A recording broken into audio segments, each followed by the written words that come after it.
So you've completed the first 8 steps of the Quick Start guide, but you're not quite happy. You're probably thinking, if there was only a way I could use another application to create some point data that I could export and then import into this map, then my life would be complete. Well, you're in luck, because I'm going to show you how to do that with Google Earth. And this is actually something you can do with Google Earth normal. You don't need the Pro version. But what I'll do is, I'll do a search for Vancouver, BC, wait for Google Earth to zoom in, and hopefully you've been looking at that Quick Start tutorial enough to recognize that this is the area that we are working with. So what you want to do is position that in your viewport. Whenever you search for something in Google Earth, it searches what you're looking at or the context. So just to keep this kind of clean, I'm going to flush out my recent search history by clicking here. And you can really search for anything. This is where I want you to find something that's unique. Hopefully no other students pick the same thing you do. I did yoga in the class example. You could do, flower shop. You could do pet store. So because my view kind of zoomed out a little bit, I'm going to zoom in and research that just because it may find things it didn't find before. Oh, and it did. So this point data is what we'll export. We did this in class, or I showed this in class, and I'll go through it again. What you want to do is take this out of your search window, your search panel, and drag it down to your places panel. That's your storage cabinet, I guess you could call it, in Google Earth. Once it's here, it stays there until you manually delete it. So that last folder, I'll just click it, drag it down to My Places. Now there's a few items in here that we do not need. Oh yeah, back up here, just to clean this up, let me get rid of that. In My Places, I'll expand that folder, and there's some things we just want to get rid of. Sponsored links, we don't need. I don't think you see those in Google Earth Pro, but all you need to do, if you do see them, is right-click and select Delete. And I think there's another one down here. Right-click, Delete. And right here, we don't need that 1, 2, 3, 4. Right-click, Delete. So now I've just got a set of points that I will export as a KML. And you do that by right-clicking. I could do these individually, or I can do it on the folder that contains them all. Right-click, Save Place As. I'll just put this on my desktop and call it Pet Store. So back in Illustrator, now we're returning to one of the very first things we did. We're going to import geodata, and I'll use the simple import tool to do that. Click on that. Mine's already set to KML KMZ, but if yours is not, go ahead and do that. And I will browse for that data. All data, all KMZ data, will automatically be WGS84, which it will work well with this map. Now, I could automatically put it on this map view, but there's something else I should review, so I'm not going to do that right now. Click OK, and it just kind of dumped it on the page. And if I turn everything else off, it's a little bit easier to see. But it's definitely not lining up. And I'm just clicking and dragging over the view column here to change that. So let's go to the map views, and all I need to do is drag this to reproject it down to the Vancouver downtown map views. And now I can see that it's lining up. Now, depending on the view, for example, woofies and meows is a little bit outside of the map that I'm working with in Illustrator, as is Granville Junction Veterinary Hospital. So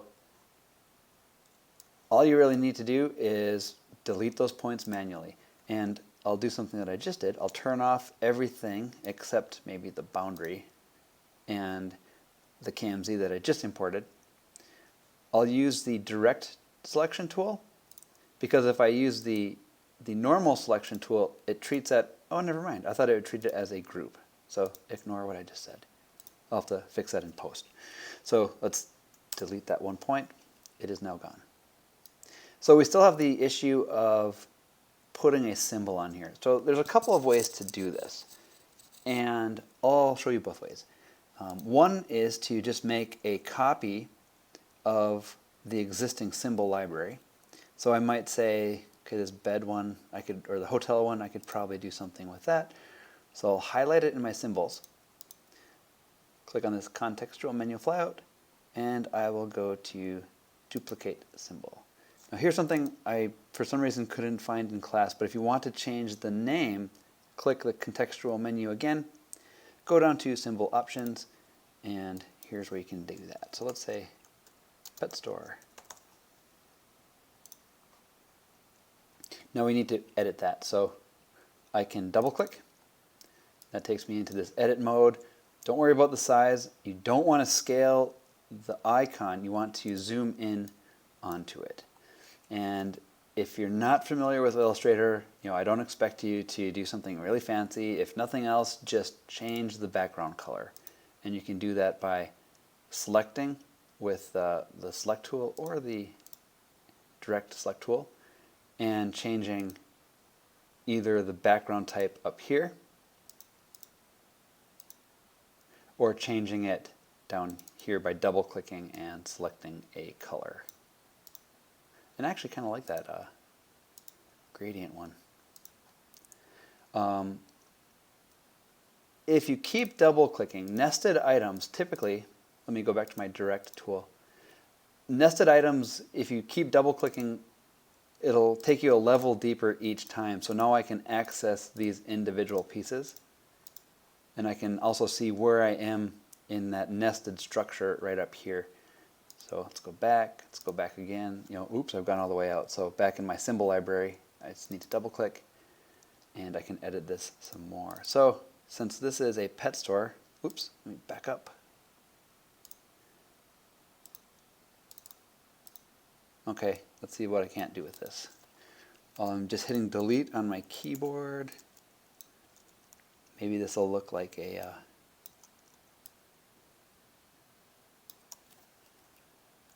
little animal or something. Yeah, it kind of looks like a frog, doesn't it?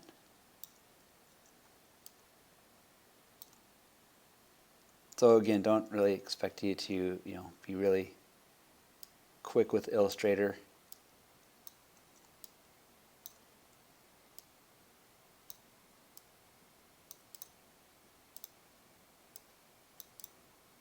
Okay, looks like a frog enough to me.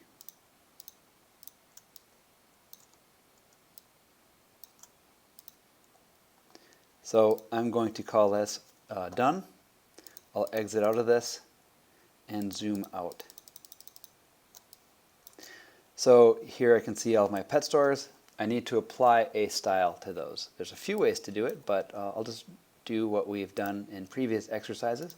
Open up the style sheet, and there it is, pet store. Drag that up to symbols. Now here's where I did that little bit of a hack. So I'll show you a couple of ways to do this. If I edit that symbol library, I can add another rule, call it pet store. It has the correct icon, but because it doesn't share the same tabular data, I can't apply that same expression. I need to apply an expression that uses this specific tabular data. If I scroll through this options list, now it's accessing the tabular data for everything underneath that symbols style sheet. So that's why we're seeing things that just flat out won't work. Because that's a KML, this KML address is probably unique to that.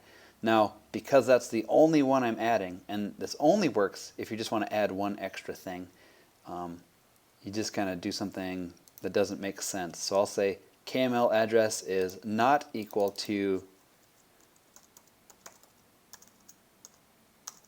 hamburgers or whatever, right? Hit OK. There we go. It's still a little bit big, so I'll go back and edit that, put my scale down to 60 like everything else. There we go. So interestingly enough, you can do a little bit of visual analysis on this. And let me turn on my layers. I'm going to turn off a couple of these restaurants. There we go.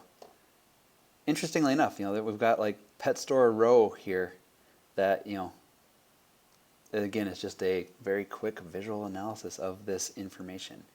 But that's one way to create a style, is to duplicate an existing one and edit it. Another way is to just borrow one out of the existing style libraries. So if you click on Window in Illustrator, now I'm beyond the screen what you can see, but there's an option called Symbol Libraries. Now you could just play around with these, find some fun stuff, but I believe there's something in Primitive that would work. So I got some little animal shapes here. I'm also going to open up my graphic styles. Nope, wrong one, I'm sorry. My symbols. There it is.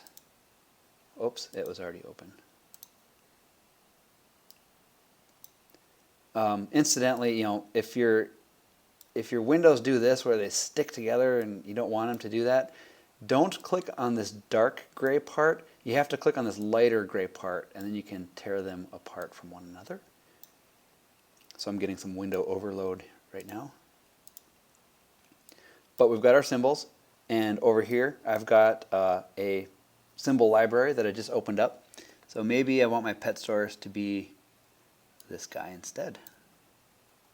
Now that that's a part of my symbol library, I can double click once more, edit this, change that condition or that style to that, and I'll probably need to make it smaller. I'll do 20%. There we go, a brand new style for my newly imported point data.